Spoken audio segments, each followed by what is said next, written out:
Bien dans son job, avec Sagid Talentsoft, la solution intégrée de gestion des talents.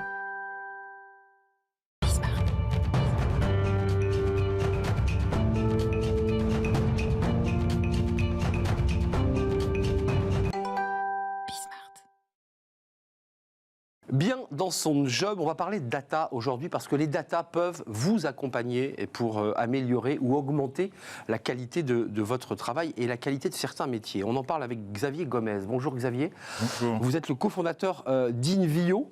Vous l'avez créé en 2018. Premier marketplace de gestion de la data en France. D'abord un petit mot sur vous parce que après un parcours scolaire très bon niveau, vous êtes parti dans la banque. Vous avez fait quoi, de l'investissement ?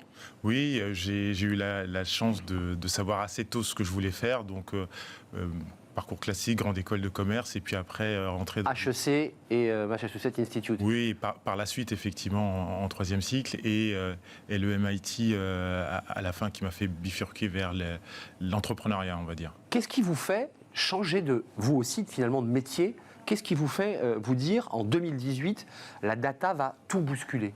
C'est une réflexion avec un collègue de travail avec lequel j'ai cofondé l'entreprise, notamment Alexandre Vellouti, qui nous a fait réfléchir au quotidien, puisqu'on perdait un temps fou à aller collecter de la donnée. La donnée, c'est des articles, de la vidéo, pour faire de super présentations afin que nos gros clients internationaux et les grandes fortunes de la banque de l'époque investissent. Et ça nous prenait un temps fou. Et à chaque fois, on devait vérifier les sources. Et c'est là d'où est venue l'idée.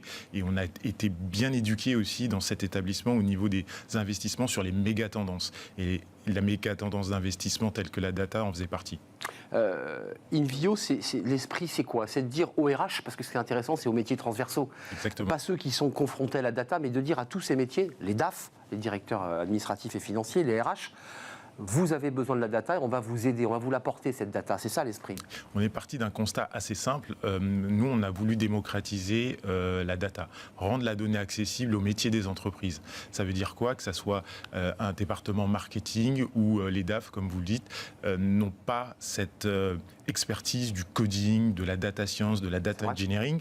Et donc, nous, on se propose de les aider pour augmenter leur tâche quotidienne qui est assez difficile parfois d'aller collecter cette data pour en être sûr et être sûr des chiffres, si possible, en temps réel. C'est ça qui est important, c'est le temps réel. C'est l'idée de ne pas avoir 2 jours pour consolider des chiffres. C'est de les avoir et de pouvoir les analyser ensuite. Exactement. Savoir les analyser, puisque dans toutes les entreprises aujourd'hui, on a tous des abonnements auprès de sociétés. On rentre son identifiant, son password, on rentre, mais c'est une donnée qu'on appelle basique. On a la même donnée que le concurrent qui va utiliser le même outil.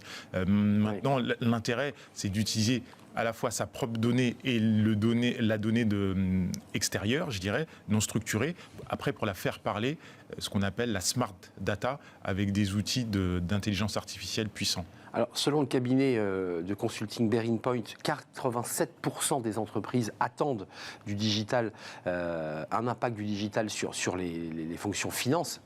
Oui. Moi, je me tourne vers les RH. Les RH, ils sont à la fois dans la gestion humaine, c'est-à-dire dans l'idée qu'il faut accompagner les managers, il faut faire du recrutement, il faut faire sortir les collaborateurs. En quoi, je dirais, l'aide d'Invio va aider ou augmenter le travail du RH ? Ça va être très simple. Vous savez qu'actuellement, il y a une guerre des talents, tous les niveaux, qui a été un peu exacerbée avec la sortie, je l'espère, du Covid, de cette période un peu difficile. On est entré dans une nouvelle crise, là. Exactement, c'est ce qui est autre chose. Et donc, très clairement, les RH ont été mis à rude épreuve. Et aujourd'hui, vous devez conserver vos talents, recruter des nouveaux talents avec des nouvelles expertises que vous n'avez pas en interne. Et aujourd'hui, vous devez, en tant que direction RH, vous armer, à savoir, en termes de recrutement, par exemple, utiliser des outils puissants tels que LinkedIn et Glassdoor pour connaître l'information, le sourcing de vos talents, quel type d'école il a fait, est-ce qu'ils ont eu un bon retour, est-ce que pendant cette période dans l'entreprise s'est-il formé également, est-ce que le fait de venir de telle ou telle entreprise auparavant, ça va matcher avec... ça, Xavier, vous apportez aussi, comme vous le disiez tout à l'heure, cette information qui n'est pas du brut, mais qui est un travail consolidé. C'est ça aussi l'apport d'Invio. Exactement, parce que nos utilisateurs ne sont pas des spécialistes de la donnée. Ça, c'est notre travail, et avec un outil, on leur permet de passer du temps sur leur expertise propre pour pouvoir prendre une décision stratégique. Quand vous allez rencontrer des clients, des prospects, comme on dit dans le jargon, vous avez comme ça des gens qui sont à la fois un peu rétifs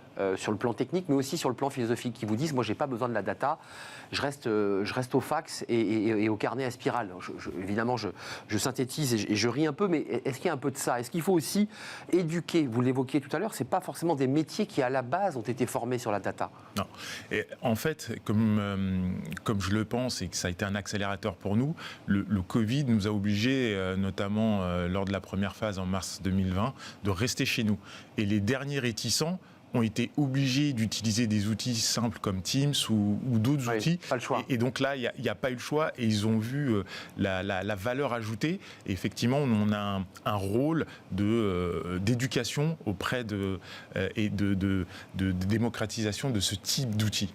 Sur le plan technique, sans rentrer dans les détails, parce que vous l'aurez compris, je ne suis pas un ingénieur de la tech. Bientôt. Bientôt, non, mais c'est vrai qu'avec votre aide, je peux aller très très vite. C'est quoi l'outil concrètement? Comment vous les aidez? Comment ça s'implémente cet outil Invio?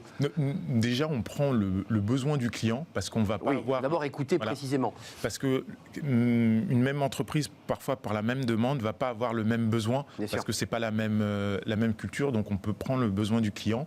On a un catalogue assez large de modules qu'on va assembler selon les problématiques du client. Et donc, on va utiliser des briques d'intelligence artificielle, notamment dans le machine learning, auxquelles on va lier des sources, différentes sources qu'utilise le client, soit des sources internes, soit des sources externes. On va plugger tout ça sur l'outil avec différentes fonctionnalités que notre client aura demandées. Donc c'est l'intelligence artificielle, c'est ça, hein, oui, c'est des briques d'intelligence. Des briques d'intelligence et d'algorithmes. Ce qu'on appelle le NLP, Natural Language Processing, contextualisation, c'est-à-dire que ce sont des algorithmes propriétaires qui sont capables de lire rapidement et de détecter des articles, des vidéos ou des fichiers, de les classer, de les nettoyer et de les rendre à disposition de manière intelligible à l'utilisateur. Donc ça veut dire que pour un DRH, quand vous avez installé ce plugin et ce dispositif technique, il a sur son ordinateur des pop-up, des informations qui lui donnent en temps réel, un sourcing, j'imagine qu'il y a des mots-clés, comment ça se passe? Exactement, ce sont des mots-clés, ce qu'on appelle dans le jargon des tags associés par rapport à une problématique première. C'est ça la beauté du machine learning, on apprend à l'algo comment, entre guillemets, reconnaître ce que je vais appeler des synonymes. Ça prend un peu plus de temps au tout début. C'est pas comme un enfant où on apprend ça, c'est un chat. À l'algo, il lui faut des centaines d'images de chats pour qu'il sache que c'est... Le volume d'information est plus grand pour un algorithme. Mais par contre, dès qu'il a appris et que c'est validé, après, ça va à une vitesse, c'est 24 heures sur 24, ça ne s'arrête jamais et c'est assez puissant. Ouais, ça s'arrête jamais, ça c'est un rêve. Merci d'être venu, Xavier Gomez, cofondateur d'Invio. Juste un mot, parce que c'est important, on est une émission Smart Job, on parle de recrutement. Est-ce que vous avez pour 2022 le sentiment que vous êtes en train d'accélérer, parce qu'il y a une demande très forte, avec tous les sujets qu'on évoquait, de la data dans ces services-là, RH notamment. Est-ce qu'il y a du recrutement chez vous? Ah oui, effectivement, nous on est une société tech et de data française. De la notamment. fintech même d'ailleurs.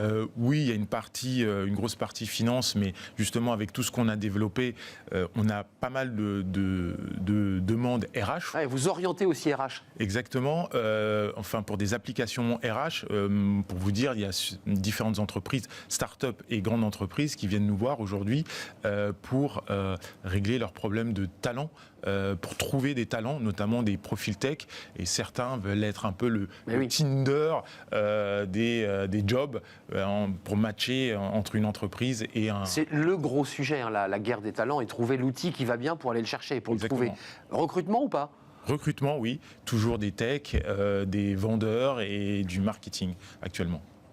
Très bien, merci Xavier Gomez, cofondateur d'Invio, qui est le premier marketplace de gestion, alors vous l'aurez compris, qui ne s'oriente pas uniquement en outils finance, mais qui est aussi un outil qui vous permettra en RH en direction administrative et financière de pouvoir avoir les meilleures informations en temps réel, parce que c'est ça l'enjeu, la bataille du temps. Merci Xavier Gomez de nous avoir rendu visite. La rubrique suivante, c'est Smart et Réglo, le droit, rien que le droit. On accueille Étienne Pujol et on parle des accidents du travail mortels.